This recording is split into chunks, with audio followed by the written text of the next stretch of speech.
Assalamualaikum warahmatullahi wabarakatuh. Jumpa lagi dengan saya Yudi dari dosen daring. Nah, kita sekarang di review ASRock Desk Mini X300 dan modifikasinya part 4 ya.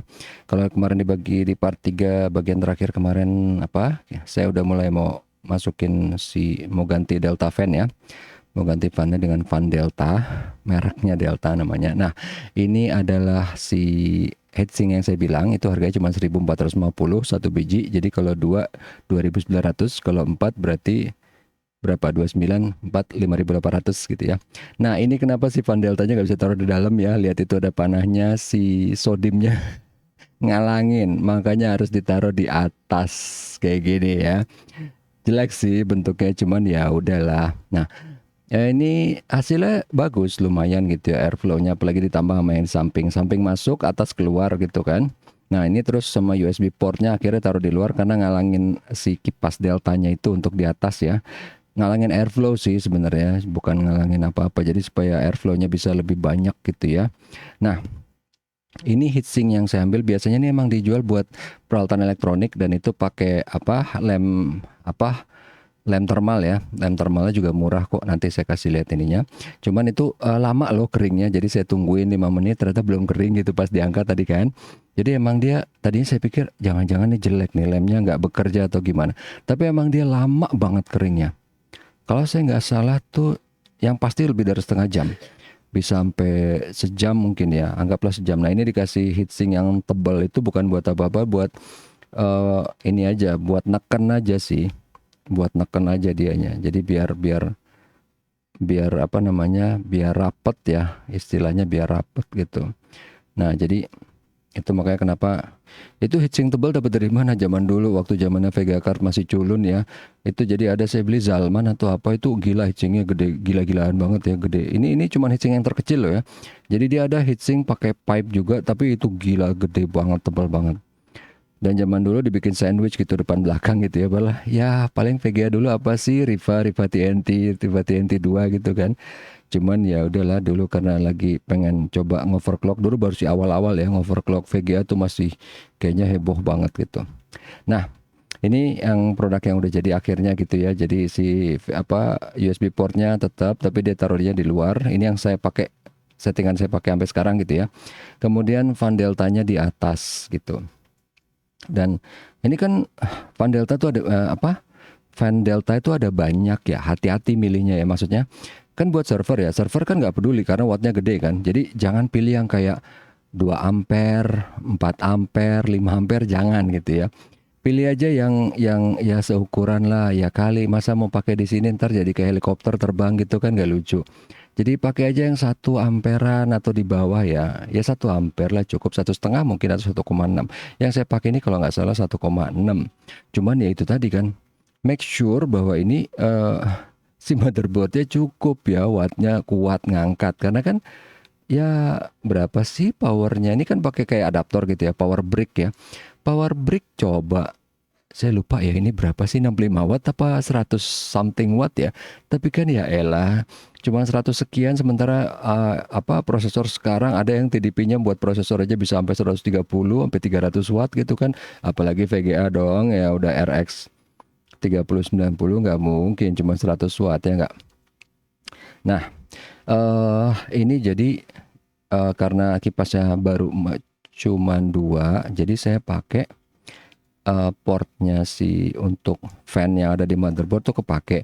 Cuman ini karena saya mau pakai kipas lagi untuk yang di NVMe, jadi ini harus saya pakai cabang nih. Ada sih yang jual cabang itu ya. Jadi nanti di fan header yang di motherboard itu bisa dicabang 2. Jadi kalau untuk yang kipas fan delta itu sendiri, kemudian yang satu lagi fan headernya itu dicabang 2, satu untuk kipas samping, satu lagi buat si kipas NVMe. Itu aja sih. Nah, cuman ya itu tadi yang saya bilang ya, make sure bahwa si motherboardnya kuat untuk ngangkat. Karena kalau enggak, ya coba deh bayangin kalau kayak misalnya motherboard yang kekurangan daya gitu. Errornya random gitu. Walaupun berusaha direproduksi, Ntar errornya kadang-kadang di sini, kadang lagi gini error, kadang-kadang kalau pas lagi misalnya ngerender error, tapi kadang-kadang enggak. Ntar kadang-kadang errornya pas lagi buka Chrome tab banyak, ntar kadang-kadang enggak, random gitu, susah untuk di ini. Itu kalau misalnya tanda-tanda si apa ya device elektronik kekurangan daya, errornya tuh nggak tepat di satu tempat gitu, ngacak aja di mana-mana. Nah, itu yang saya mau pesan gitu ya, kalau misalnya kalian mau pakai yang kayak gini, mau pakai fan Delta. Jadi kan ya kalau pakai Noctua udah pasti jaminan mutu lah. Cuman kan harganya kayaknya 800.000 sendiri deh untuk fan yang dalam ya, bukan yang luar. Jadi bukan yang 12 mili tapi yang saya lupa tuh kalau yang buat prosesor dia berapa mili? 8 kalau nggak salah, 80 mili ya, 8 senti ya. Ya mungkin 8 atau 4 nggak tahu ya, antara dua itu. Nah, ini yang kayaknya bukan 4 deh. Soalnya ini yang kecil yang NVMe ini adalah yang 2 senti. Berarti 4 senti cuma 2 kali lipatnya. Kayaknya dia agak lebih gede dikit ya. Either 6 apa? 2, 4, mungkin 6, mungkin 8 ya. 8 lah ya sama temennya. 8 senti. Nah, ini yang kipas kecil yang 2 senti ini saya pakai 2. Tadinya mau pakai 3-tiganya kan, cuman nggak cukup tempatnya. Karena dia harus di apa namanya, ditempatkan, harus ditaruh di satu tempat supaya dia nggak gerak-gerak dong. Nah itu kan pakai baut. Nah saya bautnya itu buat yang ngegigit ke apa namanya, heatsink radiator ini. Heatsink yang itu yang tulisannya radiator M2 itu bautnya nggak ada yang bisa ngegigit. Jadi ada serangkaian baut, ada serinya, cuman dia pas yang bawah bisa mencengkram, cuman yang atas malah nggak bisa. Jadi itu bautnya beda-beda semua ini, karena kan apa, jarak celah si radiator M2 ini beda-beda dia, beda-beda. Jadi kadang ada yang ini asumsi kita ya udah pakai aja apa skrup yang sama, nggak bisa. Skrup yang sama yang ke bawah bisa mencengkram, tapi yang pas di atas nggak bisa gitu. Jadi makanya ntar pakai skrupnya yang beda-beda.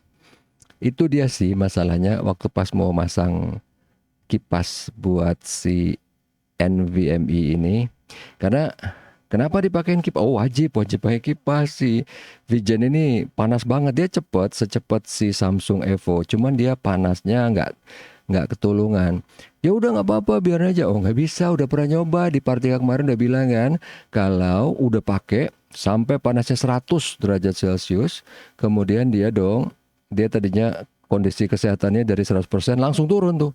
Biasa kan kita turunnya bulanan, tahunan gitu kan, ini turun di depan mata 199, 98, langsung lah matiin gitu kan.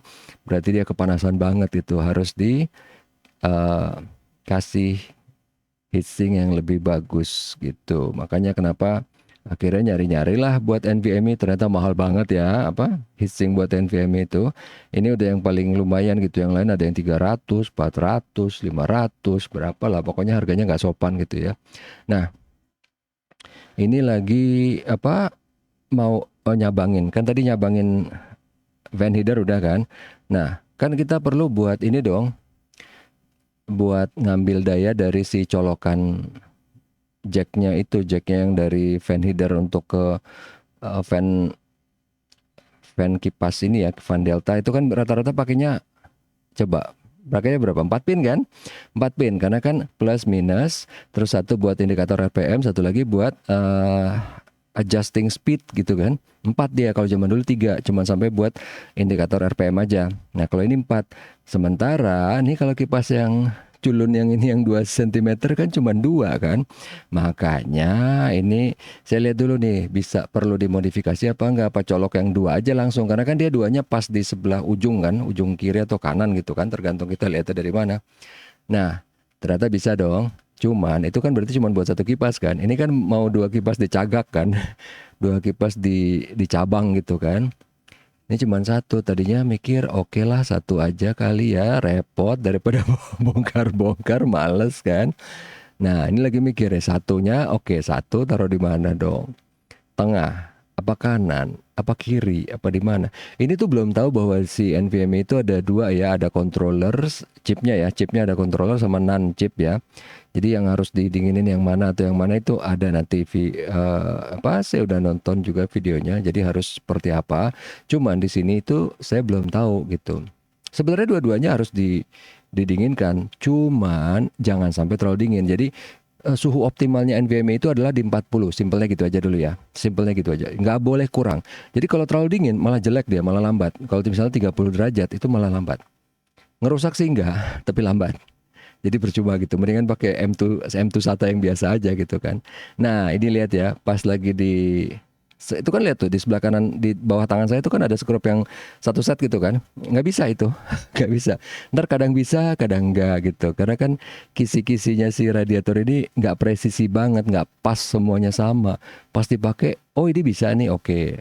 Ini kodol. Nah, kan gitu dia contohnya. Itu maksudnya. Jadi coba pakai yang lain skrupnya, ngumpulin semua dong skrup-skrup yang ada yang dari zaman dulu, dari zamannya masih 286, 386 saya punya kumpulan skrup banyak banget itu. Nah, ini coba tes dulu deh. Tes dulu pertama di kipasnya masuk apa enggak? Oke, masuk. Kalau udah masuk dia masih ada sisa apa enggak? Kalau enggak ada, kalau misalnya skrupnya kurang panjang untuk kipas ya sama juga bohong kan. Cari yang panjang gitu. Jadi ada nih yang pendek dia masuk, cuman ya dia kurang panjang untuk kipasnya gitu. Nah, kalau yang ini tuh kurang panjang juga, gigitnya dikit gitu kan. Coba tes deh, masukin bisa apa enggak dia ininya.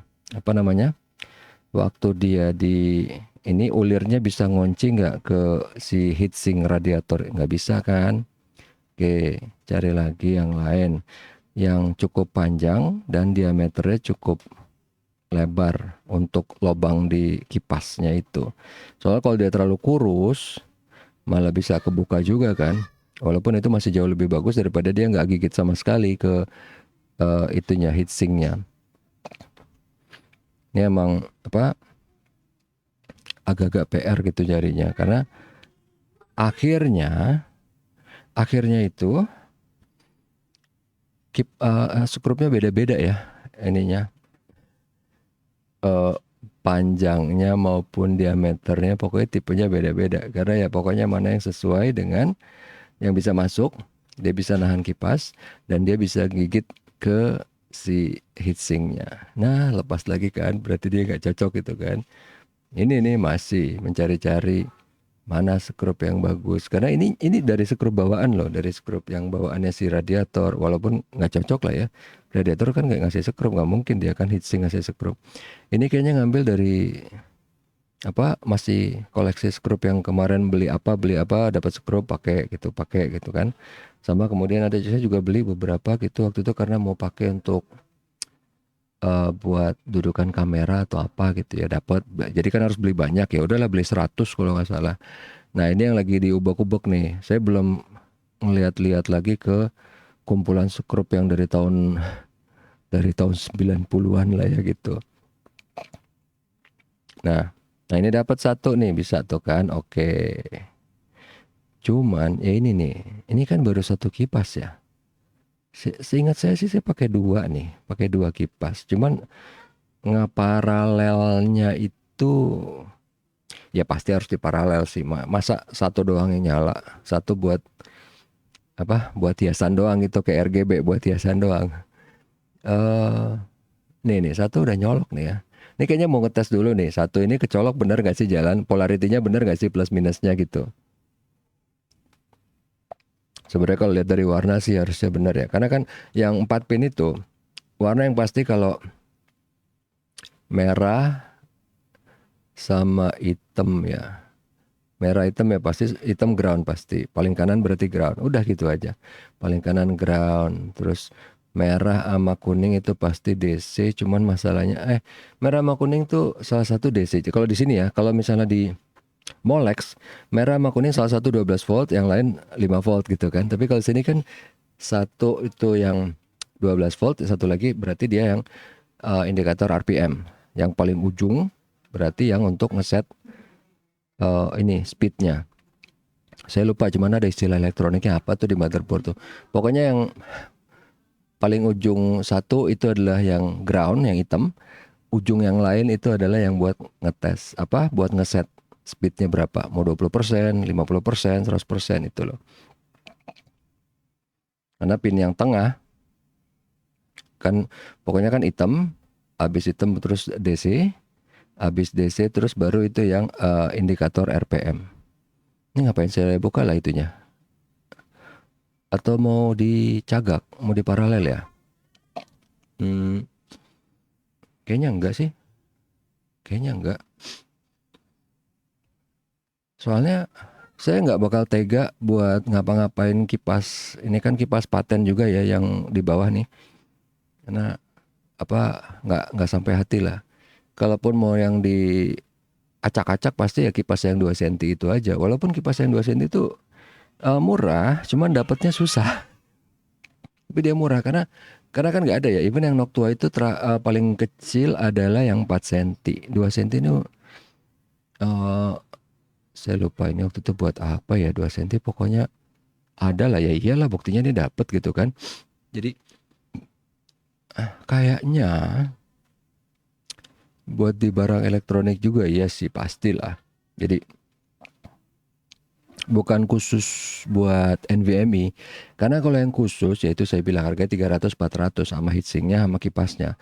Dan kipasnya ditanam gitu, nggak bisa dicabut sendiri gitu, nggak bisa. Ada sih yang jual dan itu pertama harganya 400 ya. Kedua, yang beli belum ada. Jadi kan masih agak-agak was-was ya. Si penjualnya nih barang belum ada yang beli gitu. Reputasinya juga belum bagus gitu kan. Jadi ya males lah. Kalau misalnya kayak Noctua gitu. Yang beli udah banyak banget. Semua orang udah tahu itu bagus kan. Ya oke lah kita masih coba mempertimbangkan entah apa, entah gimana gitu ya. Nabung atau mungkin nunggu berapa lama. Cuman kalau misalnya udahlah mahal. Terus reputasinya belum ada. Ya kan ngapain gitu. Soalnya kalau misalnya dia murah, reputasinya belum ada, oke. Gambling mah apa-apa dong. Anggaplah 20.000, 50.000 lah. Masih walaupun udah agak-agak sebel teman 50.000, oke. Coba dulu beli satu. Ya enggak? Nah, kalau ini misalnya 400 belum ada yang beli, ya ngapain? Maksudnya gambling yang probability-nya terlalu kecil gitu. Sementara kalau beli yang Noctua 800, jadi kasarnya nih, daripada beli 400 yang masih belum ada reputasi, mending langsung beli yang 800 Noctua ya enggak? Walaupun lebih mahal, tapi udah pasti, udah tahu pasti. Makanya saya karena nggak beli Noctua, saya juga nggak bakal beli itu yang 400.000 tuh yang buat apa? Heatsink NVMe. Apa gamblingnya terlalu pasti kalah gitu. Ngapain gitu kan? Jadi mendingan pakai dulu yang ini gitu. Jadi kita mau lihat pertama airflow-nya gimana jadinya. Yang penting di suhu gitu ya. Jadi ntar kita ngetes pakai apa? Benchmarkingnya itu lihat entah kita ngerender pakai blender gitu kan, atau mungkin pakai ada tuh yang buat apa? Ngitung pi gitu loh, apa 3,14 berapa. Oh, kalau itu nyobanya itu program kecil banget cuman buat ngitung komputasi gitu ya, ngitung angka. Itu tapi langsung loh CPU utilization-nya langsung 100% itu. Dan panasnya langsung naik tinggi banget ya. Maksudnya kalau kita nggak di ini ya. Even kalau saya nggak salah nih, pakai yang ini sekarang yang ada di gambar ini depan ini, itu kayak pakai cek yang buat pi, itu langsung utilization 100%, akhirnya langsung mentok ke 100 walaupun turun terus kan, turun. Karena kan ini kan kipasnya bergerak sesuai dengan utilisasi CPU kan.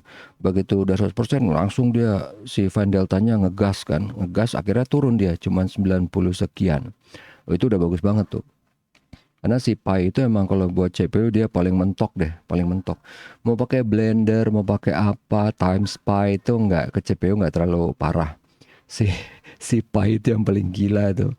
Karena dia langsung mentokin apa ngitung 3,14 sekian, pokoknya semua angka dihitung mentok terus ke belakangnya berapa. Karena dia infinity kan. Terus makanya sampai CPU utilization itu sampai mentok 100%.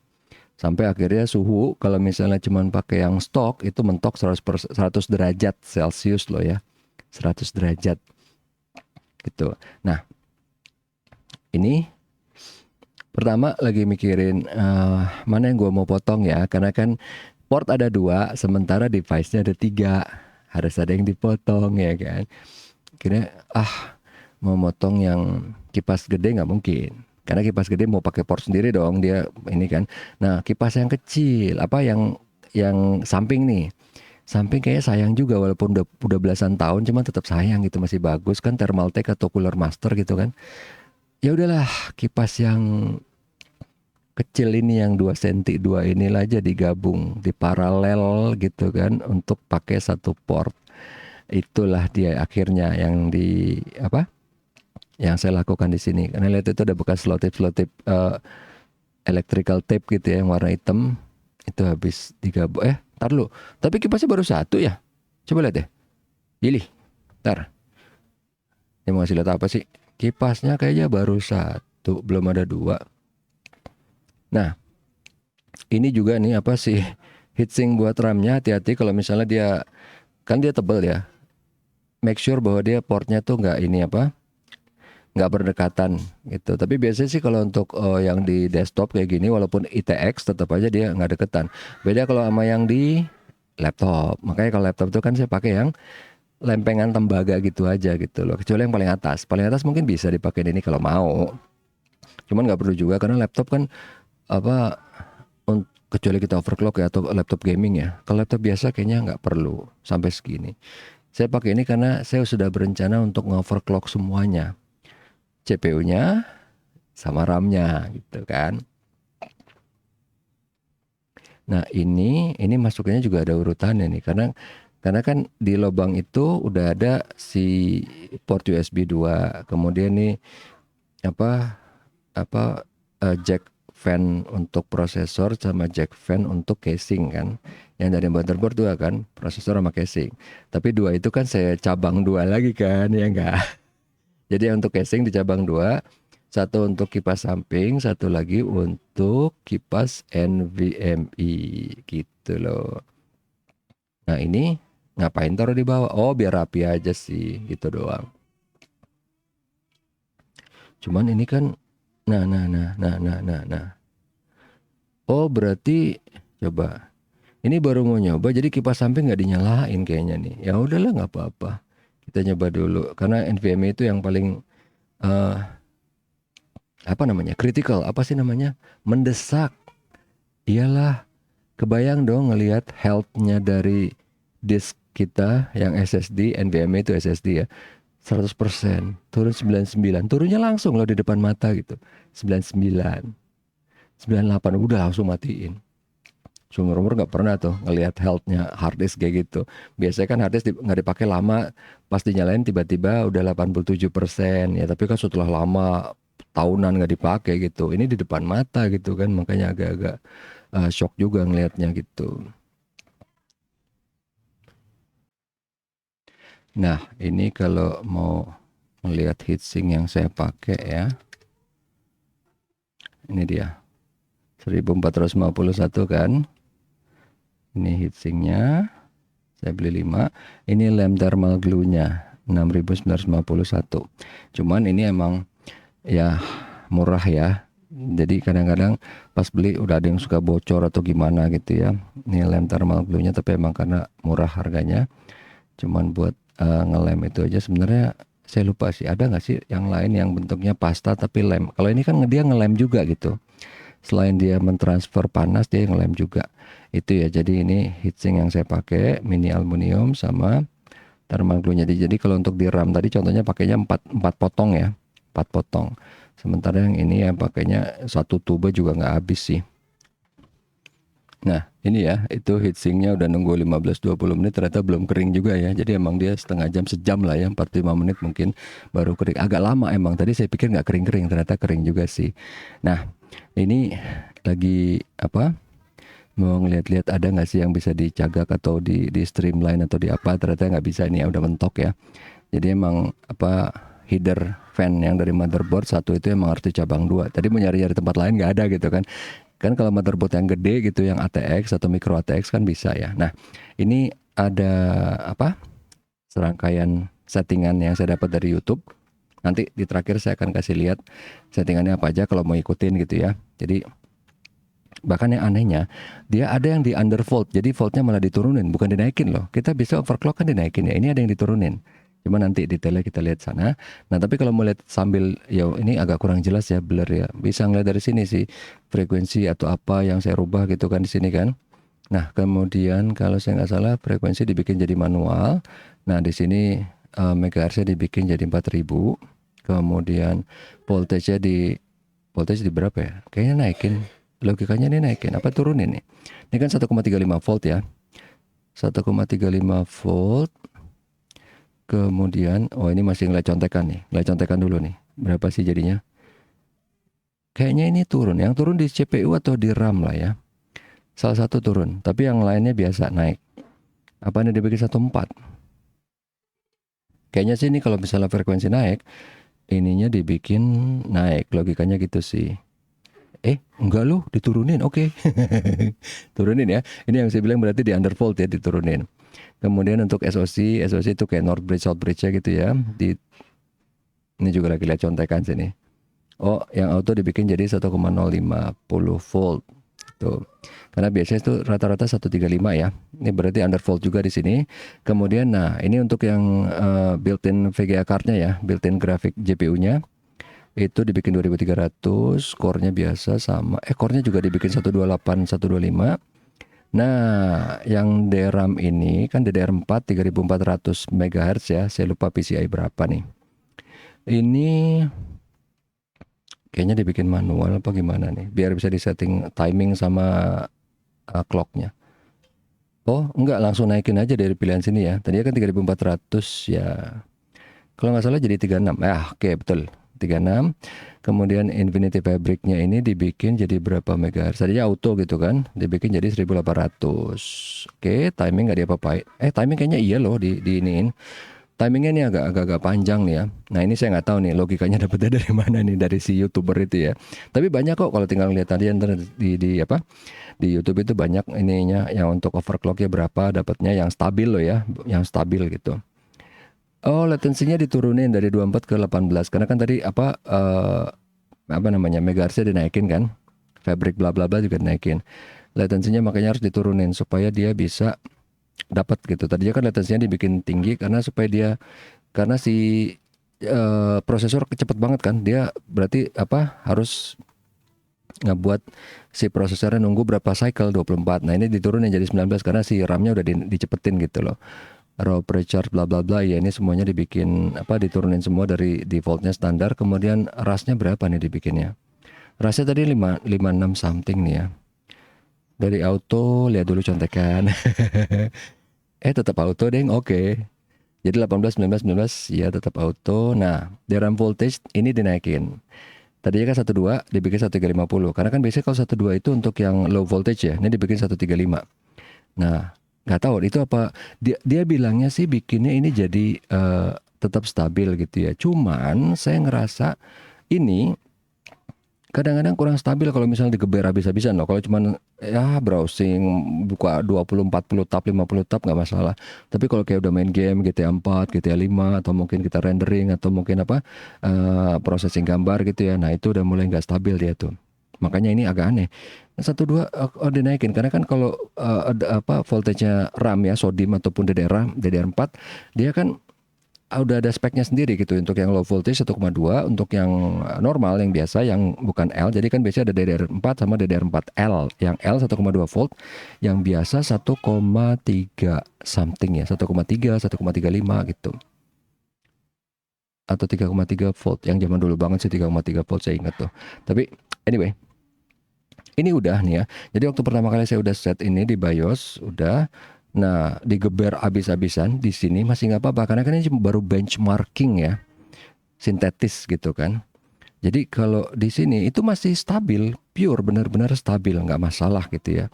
Jadi orang saya pakai yang Pi itu ya, yang sampai CPU utilnya sampai 100%, nggak apa-apa. Jadi sampai suhunya mendekati 100, kemudian fan-nya langsung ngegas, jadinya turun sampai 90 sekian. Itu udah the worst case ya. Jadi Pi itu benar-benar yang nggak mungkin dialamin orang biasa lah. Ini benar-benar kita cuma stress test aja. Itu memuaskan untuk ininya. Tapi untuk masalah stabilnya, nah itu agak kurang nih. Apa namanya ya? Kecurigaan saya tuh dari si DDR voltage itu, karena kan Yang saya tahu voltage itu emang udah saklek gitu. Ada yang DDR4, ada yang DDR4L. Itu beda. Dan itu nggak bisa dipakai walaupun slotnya sama loh. Jadi misalnya ada notebook yang pakai DDR4L, kita pakai yang biasa, nggak mau dia ngebut. Even ngebut post gitu nggak muncul. Itu dia. Kecurigaannya di situ sih. Cuma di sini waktu pas pertama kali benchmarking segala macam sih jalan semua, nggak masalah. Itu dia yang saya bilang ya. Jadi ini semua apa namanya, hardware info, kita mau pakai Explorer, Total Commander, mau jalan, mau nonton film, mau browsing nggak masalah. Pas udah digeber, jadi geber habis-habisan ini bukan mentok kayak si Pi itu ya. Maksudnya digeber semuanya ya, itu kayak main game yang triple A atau mungkin ngerender gitu ya, atau mungkin pas lagi ngedit video. Ah itu udah langsung parah. Ngedit video baru buka aja, buka Camtasia atau buka Adobe Premiere, oh itu udah langsung jreng gitu. Kalau Premiere masih mending, dia kebuka error tutup lagi gitu kan, mikir oh apa yang salah nih. Tapi kalau Camtasia enggak, biasa ntar tiba-tiba 5 menit jreng. Jadi crashnya itu bukan restart ya, crashnya itu nggak bisa diapa-apain, blank semua, layar monitor tiga-tiganya blank, nggak bisa dipencet, fan masih nyala, tapi power dipencet nggak bisa, nggak mati, nggak nyala, nggak apa-apa, sampai harus cabut listrik. Nah, segitu parahnya gitu ya. Cuman memang saya waktu itu belum sempat ngetes lagi apa benar kecurigaan saya bahwa seharusnya voltage RAM-nya itu nggak diotak-atik. Nah, ini yang saya kasih lihat ya, yang saya dapat dari YouTube. Jadi kalau ada yang mau mau nyontek boleh gitu ngelihat ya yang pasti. Tapi voltage untuk DDR-nya yang di ini ya. Nah, itu aja dulu untuk part 4. Sampai ketemu lagi nanti di part 5, 6 dan seterusnya. Semoga ini bisa bermanfaat. Assalamualaikum warahmatullahi wabarakatuh. Tetap sehat dan tetap semangat.